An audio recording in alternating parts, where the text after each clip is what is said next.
All right, everybody.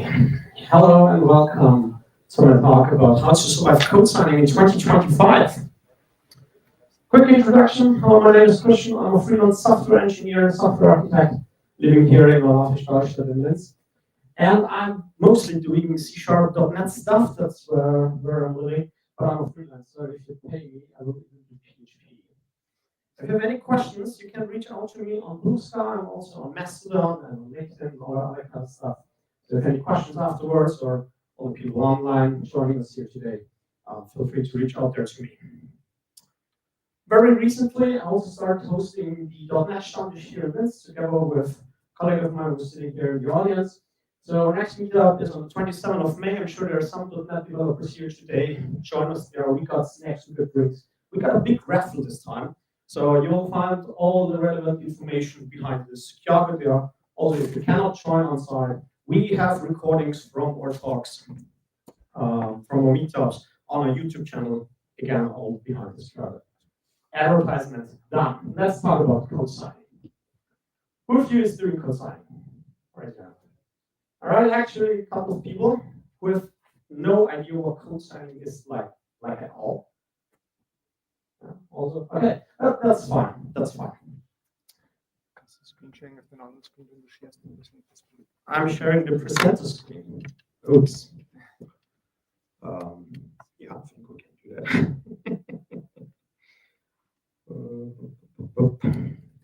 That was not planned.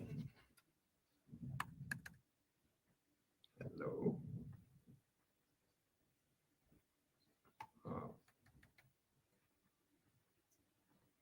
Where's my taskbar? Why is my taskbar gone? So, stop screen. Present. Share.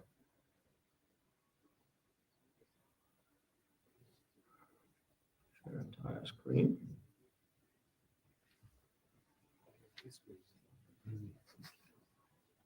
Still this one again, right? Yep. Okay, let's do it different. I don't need to present on it. Let's just stop the, where is it? Screen mirroring. Stop extending.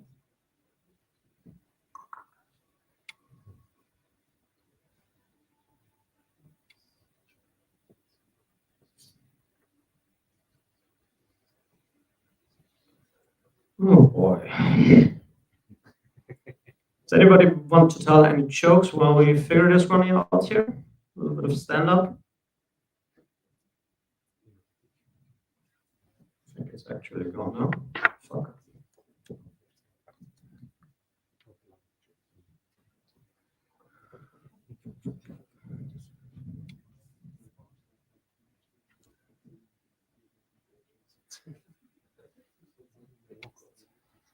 I don't think that this is on my side now. I don't have the display here. I don't have the display here. It's gone.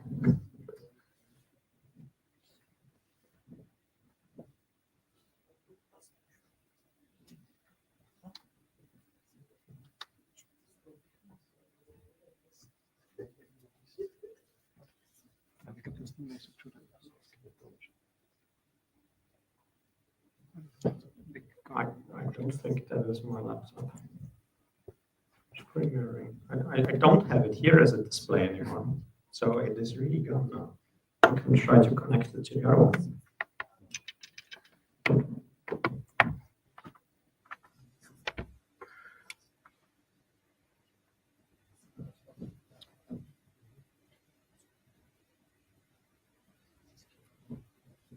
Please.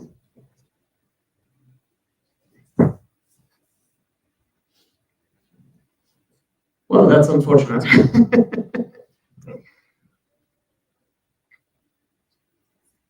Should we do a quick reboot, maybe? Said it's not there. I'm gonna do a quick reboot. Oh damn.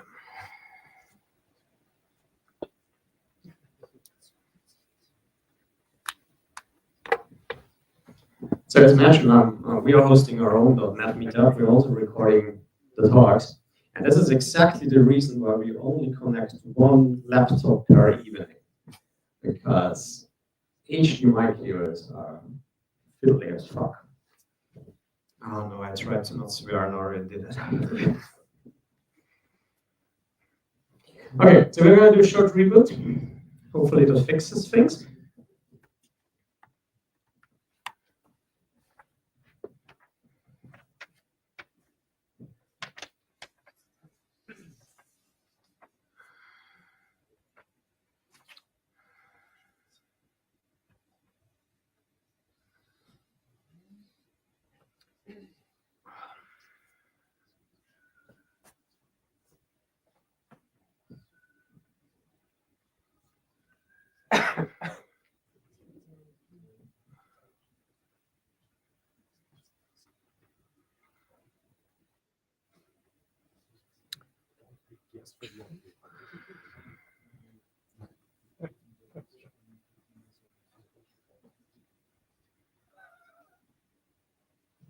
Yeah, it's not there.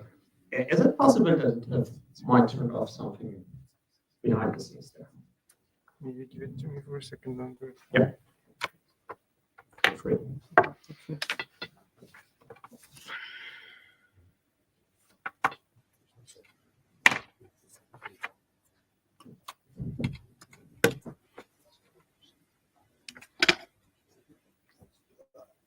It doesn't work, so it's probably Apple. Well, well.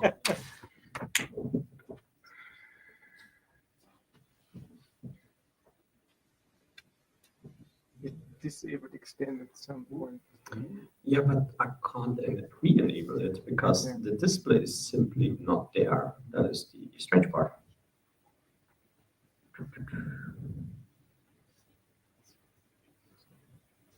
Because I only have one display here now.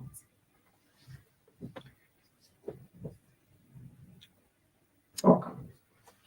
Maybe you can share the right screen and I can just re-share your sharing. Yep, that sounds good. Let's try that.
Okay, I think that's good enough.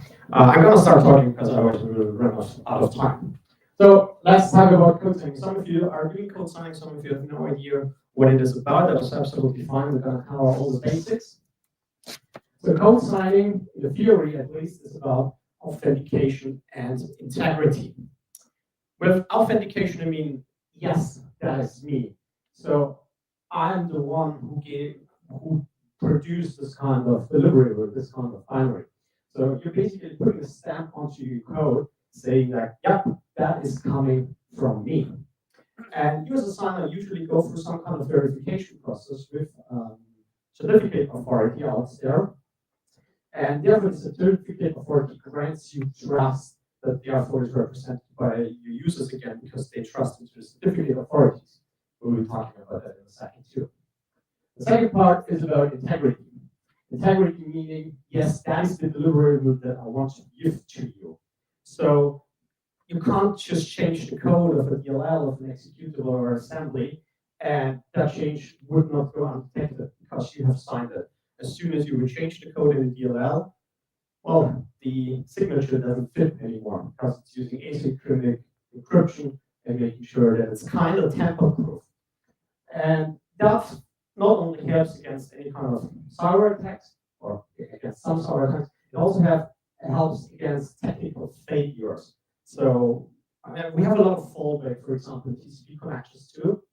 But theoretically, if all those fallbacks will fail and you will end up with an invalid binary, then again the signature would fit anymore because the hash would be something different.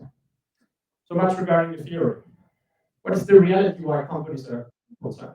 Some of you raised your hand. Why are you doing code signing? Just for fun? For authentication? For integrity?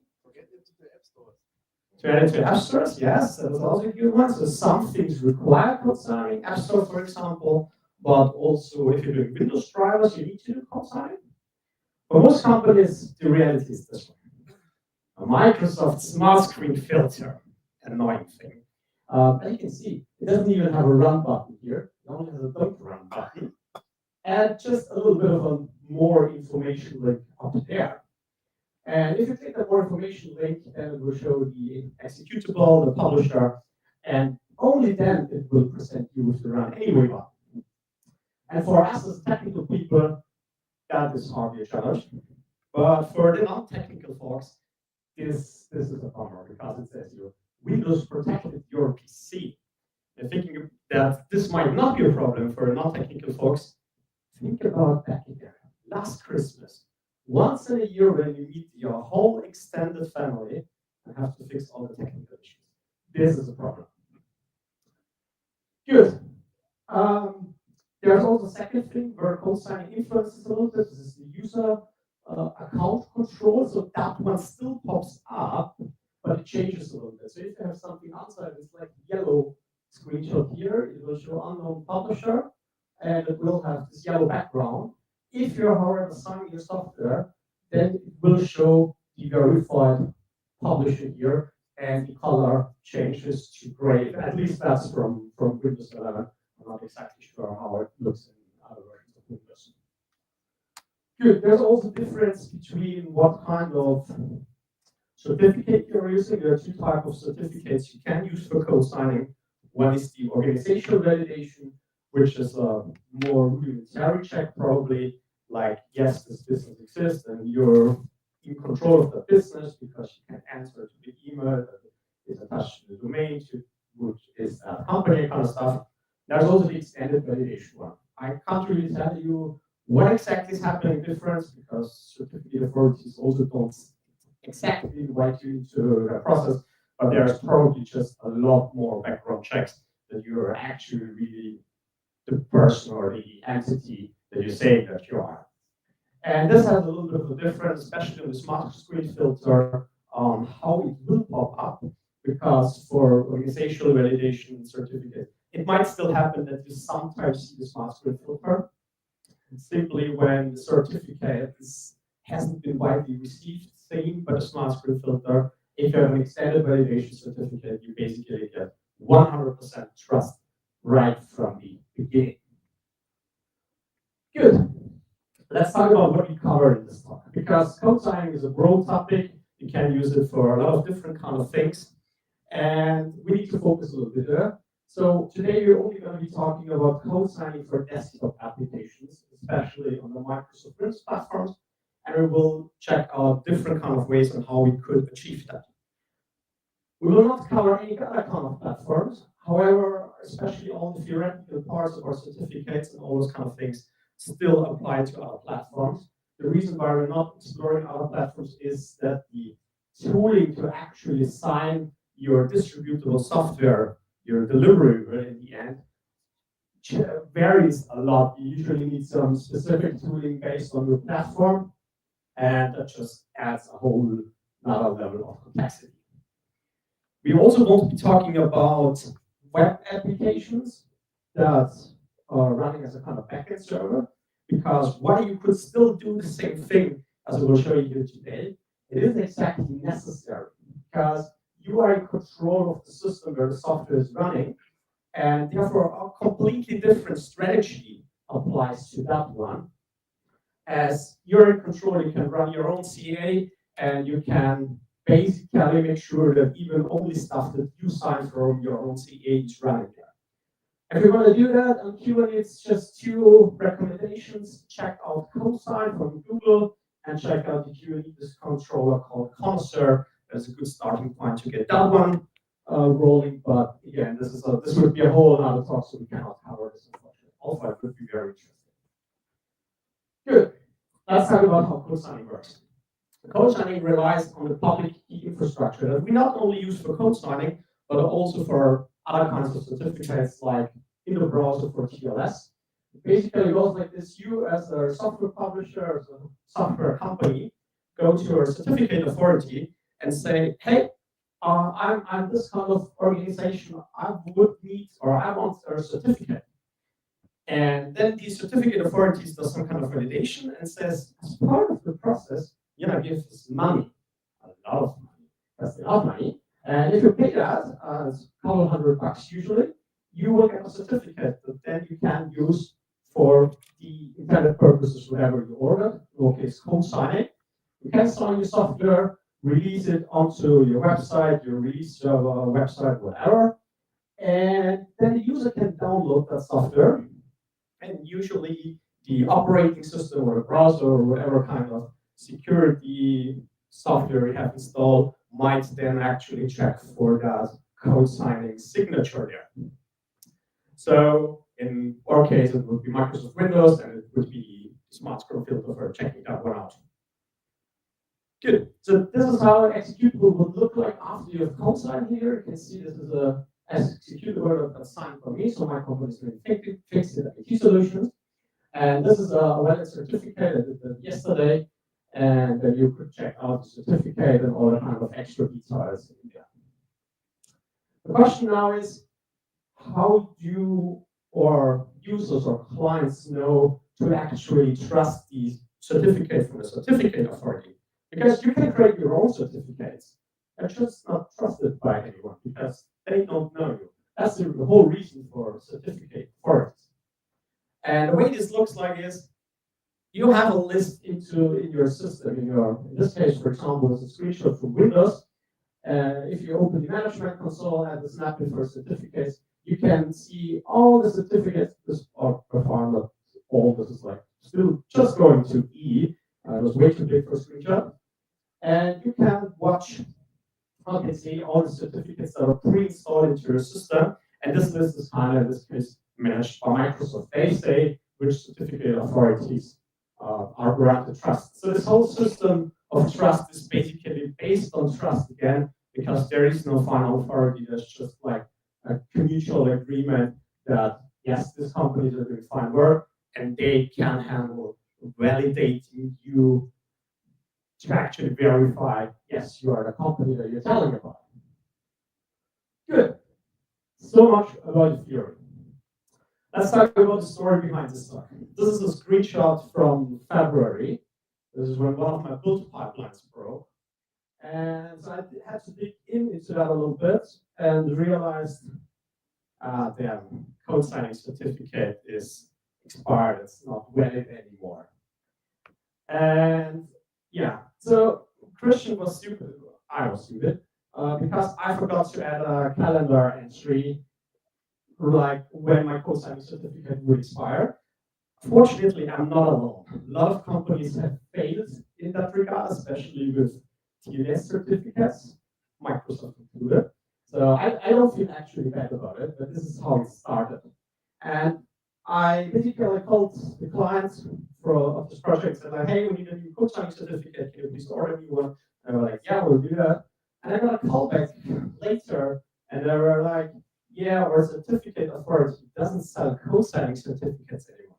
I was like, what? They don't want our money? That is strange for a certificate authority. So I went out on the journey to find another certificate authority. As you saw, there's a huge list to choose from. So basically, I checked the offerings, and there's so many different options. We got Keylocker Cloud and tokens and HSM and Keylocker again, and 3 different sets you can order, and some cert manager application, third-party proprietary software that that is probably really hard to integrate into your CI pipeline. So I felt a little bit overwhelmed because for me that would have been a 10-minute task. Just get a new certificate, add it to a build server, and everything should be fine again. Turns out I have a lot more to do now because apparently something changed. I couldn't find a certificate authority that would just give me my certificate because all of them wanted some cryptographic storage. And it turns out something changed. The CAT forum, the certificate authority browser forum, where Microsoft, Apple, Mozilla, and all the different kind of certificate authorities are in a loosely organized organization together, and they decide what they are trusting, how they want to handle certificate stuff. And effective with the 1st of June 2023, it says that all code signing certificates must be stored on a suitable hardware crypto module. You might be saying, "Oh, Christian, it's 2025. Why are you talking about something that happened in 2023? A, because I only realized this in February this year, and B, because people on Reddit only realized it in April this year. So we are late to the party, but the party is not over yet. Code signing certificates often have a lifespan of 2-3 years, or maybe more, because they get cheaper per year. And well, this was introduced in 2023, but our certificate was valid in 2024, so I never had to do this stuff. But apparently, a lot of other people are also not just aware of it. Good. Let's talk about the possibilities on how you can solve this new challenge now, because you now need a hardware security module. So, by the way, this is a good advancement, at least from a security point of view. What we did before probably wasn't that secure. But also this is a very small project, so I had to be pragmatic about costs. But it's a good advancement, and I think we should go into this direction. The first option you have is using any kind of this hardware security modules on your side. They usually call it tokens.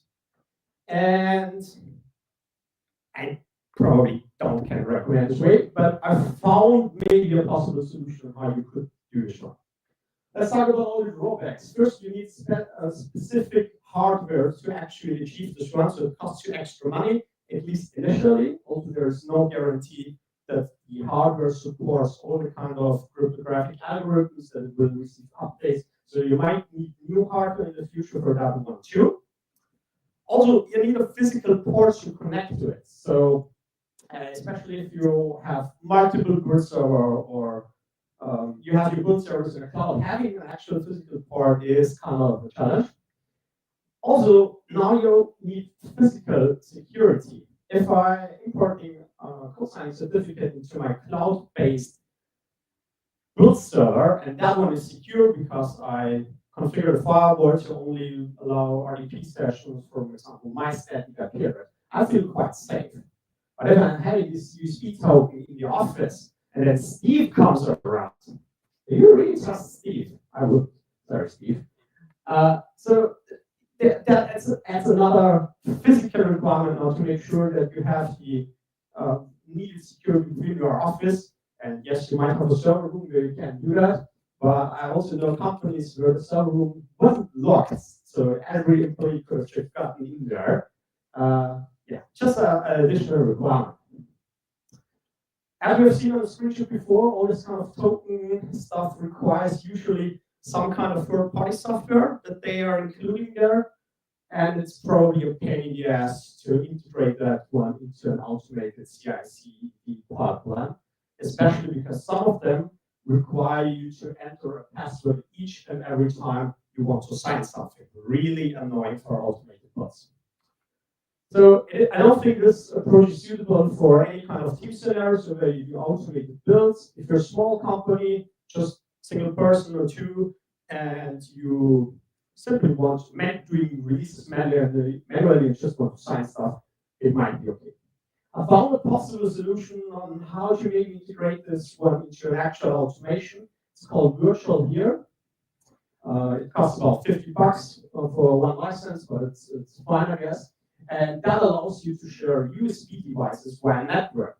which also means you need a server somewhere, again, on site to host this one, probably some kind of static IP on your site, and then do port routing, whatever, to get this one into your, for example, cloud-based build servers.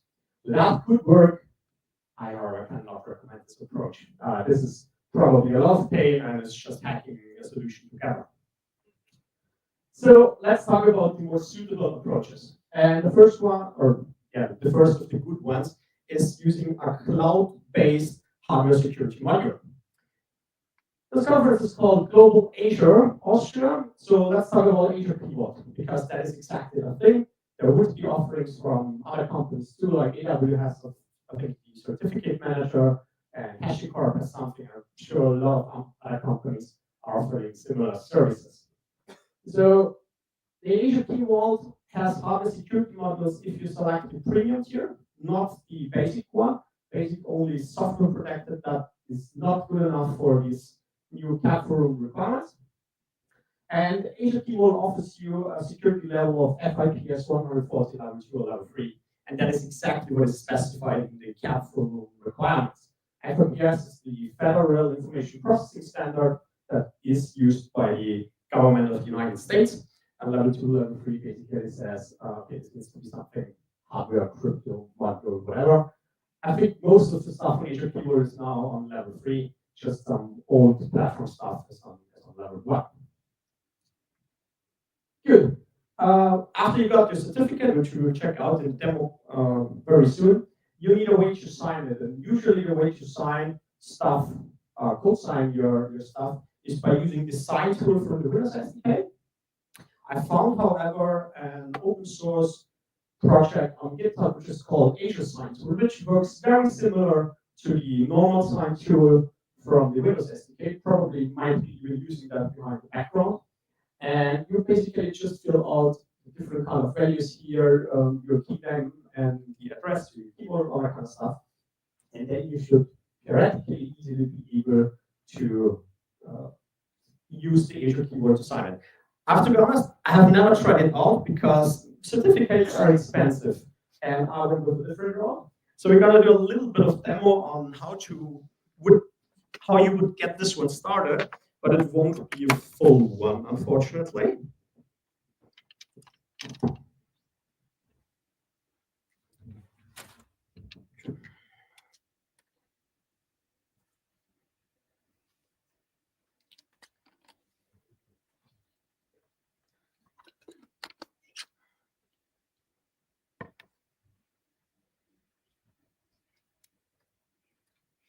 So I'm going to quickly open the Azure portal here.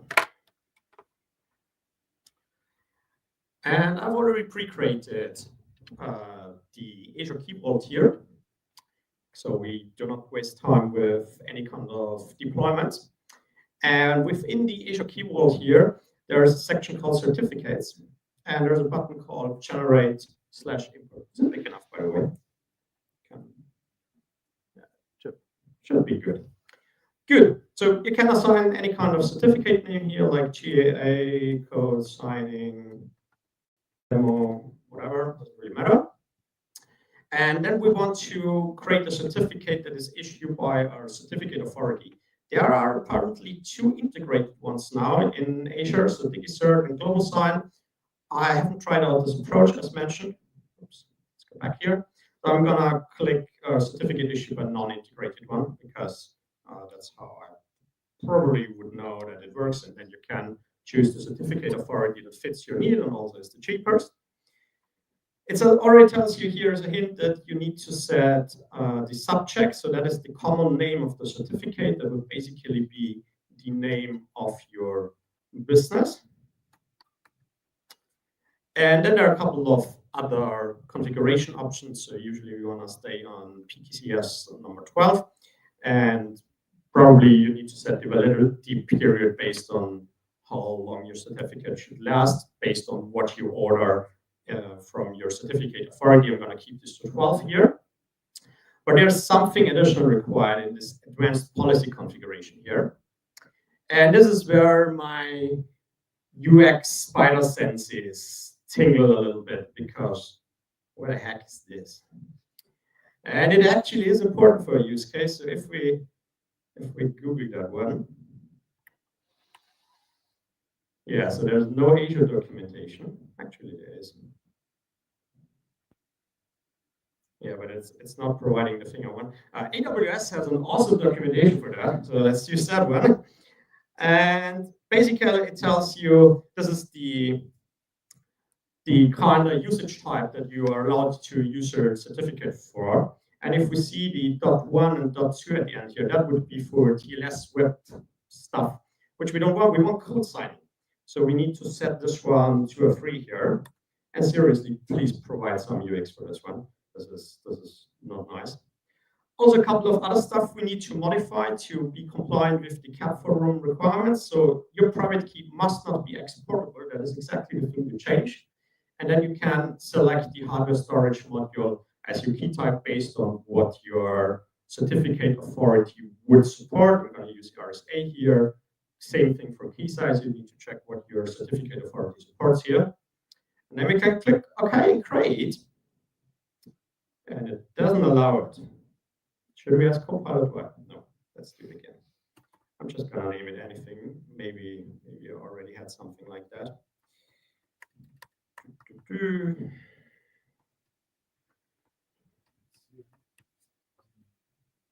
Oh, yeah, thanks, Cian. Configured.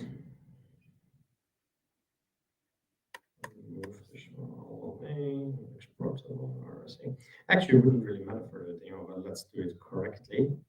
Yeah, so a random string always works.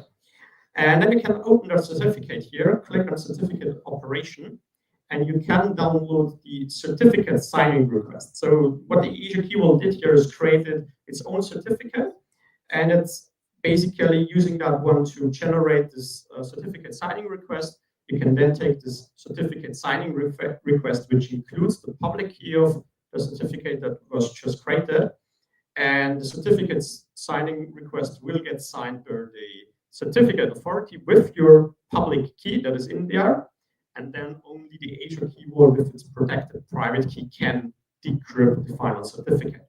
So you got the CSR now. You would need to take the CSR file to your certificate authority, and then you would get a file back, and you can press the merge signed request button here that allows you to upload any kind of file, so what you get from your certificate authority, and then you would have the certificate here in your Azure keyboard.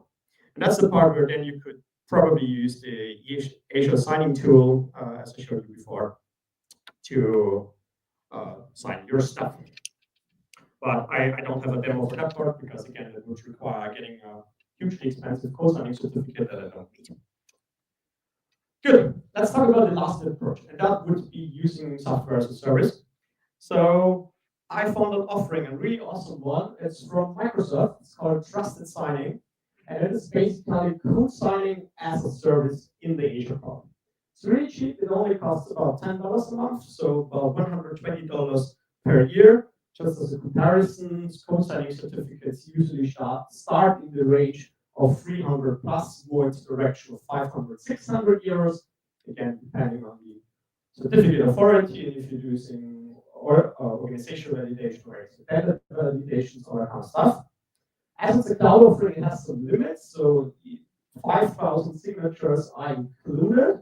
You need to be a little bit careful here if you're doing deep signing, so signing all the DLLs, all the executables from your application. But at least if you're a .NET developer, there's a publish a single file property now, so you can export your application as one single executable, and then you would need 3 signatures per run, one for the executable, one for the installer, one for the uninstaller.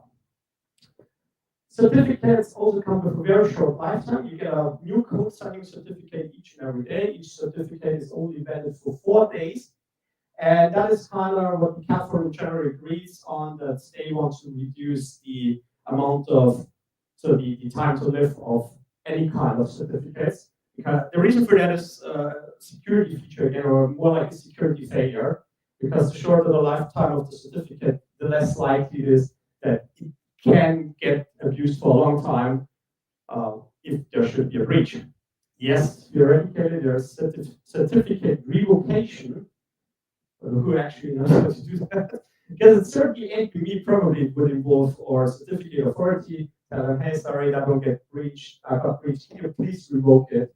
But yeah, most companies don't know how to handle that, myself included. So this is the reason why they steadily try to decrease the time to live from all the certificates. Two more restrictions for trusted signing. It only supports organizational validation, not extended validation. This comes with some limitations as mentioned in the beginning, especially if you really don't like the smart screen filter, then this offering might not be for you. I think it's fine for most companies. Again, if you're doing Windows drivers need extended validation certificates, so you could not use this one. As a second restriction, your company needs to be older than 3 years. So, sorry, startups, this is probably also not for you. But apart from that, it sounds like a really nice offering, and I really love that. Till Microsoft nerfed my demo because they added a new requirement. As of April 2025 now, you can only do identity verification in the USA and Canada. So nothing for Austria here anymore. That's kind of a bummer now for this presentation because this was the main thing. So they did this blog post announcement. So the whole thing is still in preview, but it works really well. At least it did for me. But yeah, this is they're going to limit it that now to US and Canada-based organization.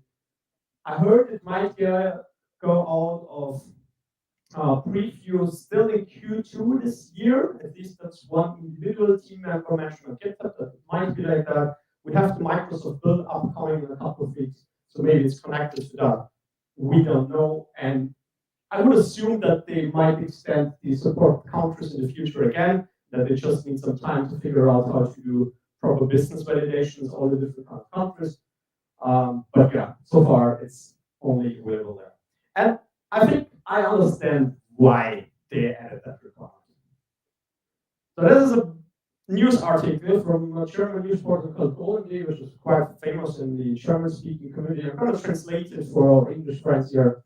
Hackers signed Windows malware via Microsoft platform. Scientists have discovered malware that was signed via Microsoft's new trusted signing offering. Windows systems might get more compromised more easily.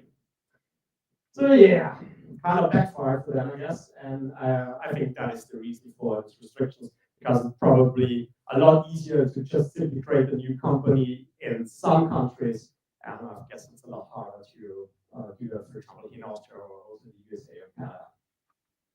Or at least they'll have more control there on how things happen. Good. So we need to talk a little bit about the alternatives that are available now for you. There are a lot of certificate authorities, as we have seen in the beginning, with all the offerings. There are a lot of cloud offerings there too. I'm not sure if I could recommend any of them, because again, I haven't tried any of those, but knowing certificate authorities and how their website look, I probably cannot recommend to go any that way. You can give it a try, maybe it works out. I'm also not sure how good or nice it would be to actually integrate this one into your build automation, your CI build pipelines. I found, however, one offering that I think is the most mature product on the market in that regard. It's called SignPath. It's a company based in Vienna here in Austria. And they are also doing code signing as a service. They have been doing that for almost 20 years, I think. And it's actually a little bit more than just code signing. It's actually about actual release management, not really release management, but what are we even signing? Before this talk, I talked with one of you during the break and said, like, yeah, I'm interested in a talk because our code signing certificate is running out in 2 months. And we don't even know what we use it to sign all stuff for.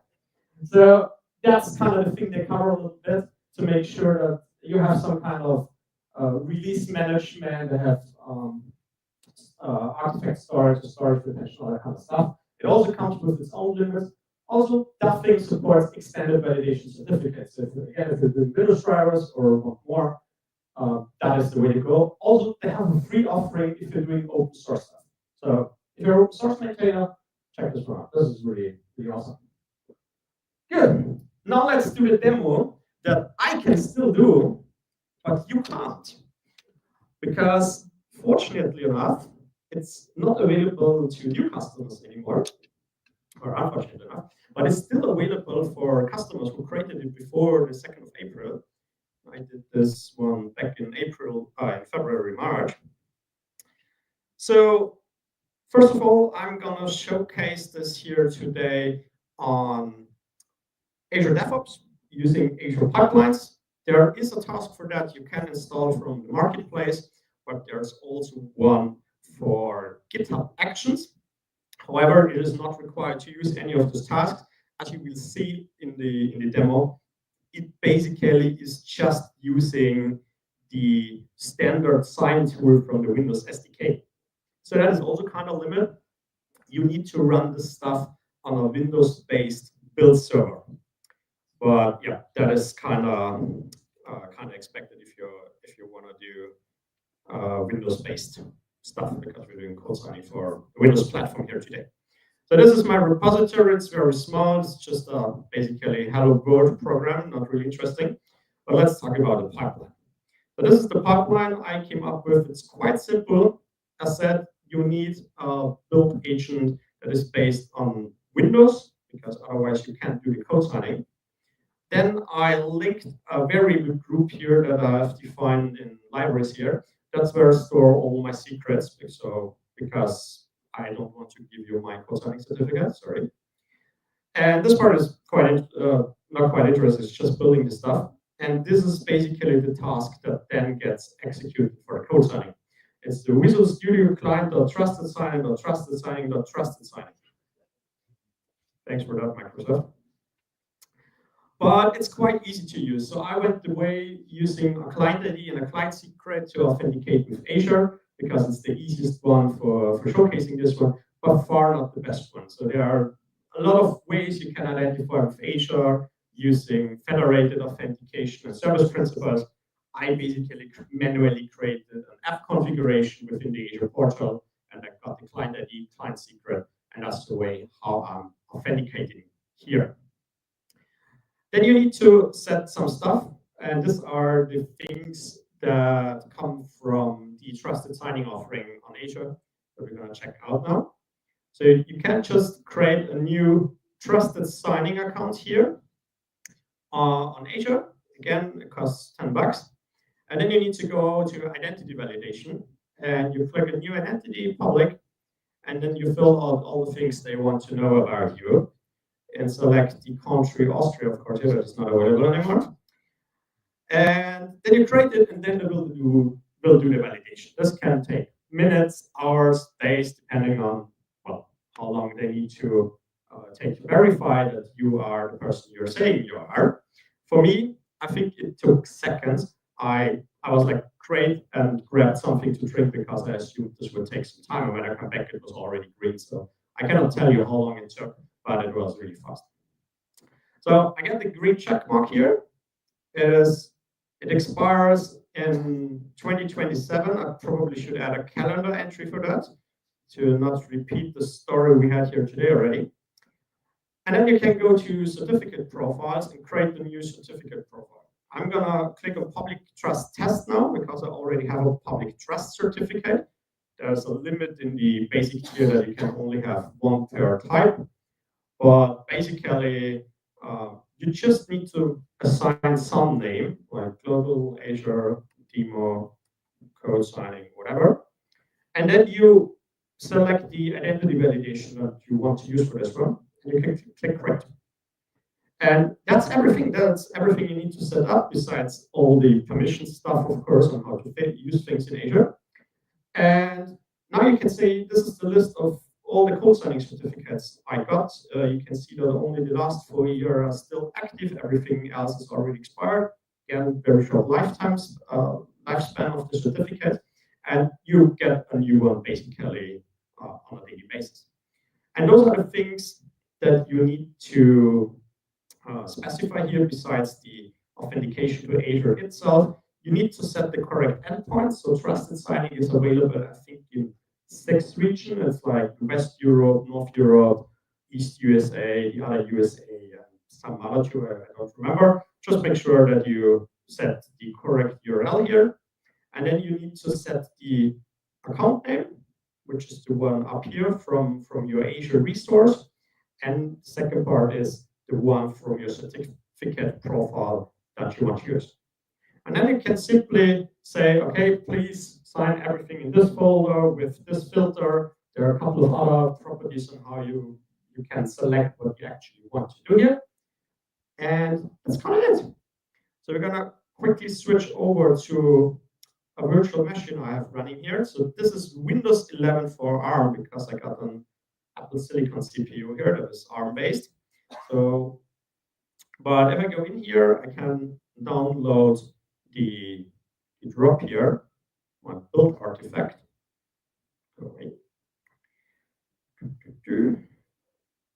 And then go to downloads.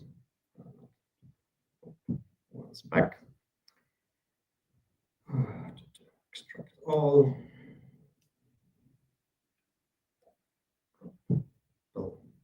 Release.net. So if we check out the exe file here and go to the properties, then we can see the digital signature here again. That was signed by me. So this is really awesome. This is the secure thing we want to have. And how this works behind the scenes, we can quickly check out the build pipeline here. As mentioned, it's just using the standard sign tool from the Windows SDK. The magic thing this task are doing is they're installing all the stuff they need, including the Windows SDK builds tools, which is really great. And then this is the thing that actually gets executed. And you can see this is quite long because they're adding a lot of parameters and they are side loading some Azure code sign dlib.dll that you need for Azure stuff. Also, you need to create a metadata file here that gets then used by this as DLL. So it is quite painful to do all that kind of things manually. And I would recommend to just use the task that is available in your build system. But if you use anything else where this one is not available, then just be aware, you can still do that, but yeah, not the easy way. Good. How are you doing time-wise? I've lost track. Actually, Done. We're done. Okay, short recap. Do code signing, please. It's awesome. Authentication, integrity. Do that for all your deliverables, including NuGet packages, Android apps, and all that kind of stuff. If you are just doing Windows stuff, want it cheap and easy, I think Trusted Signing is a really great offering if it ever becomes available in more region here. Otherwise, check out the other software as a service offering any kind of code signing as a service. There are a lot of offerings, and I'm sure one will fit to you. Or otherwise, if you need something more advanced, more flexible, go with the probably cloud-based hardware security module because that is easier to manage. So as we run out of time, no time for questions. You can ask me later, and we'll still be around for the rest of the day. Thanks for your attention. I hope it was interesting. See you next time. Bye-bye.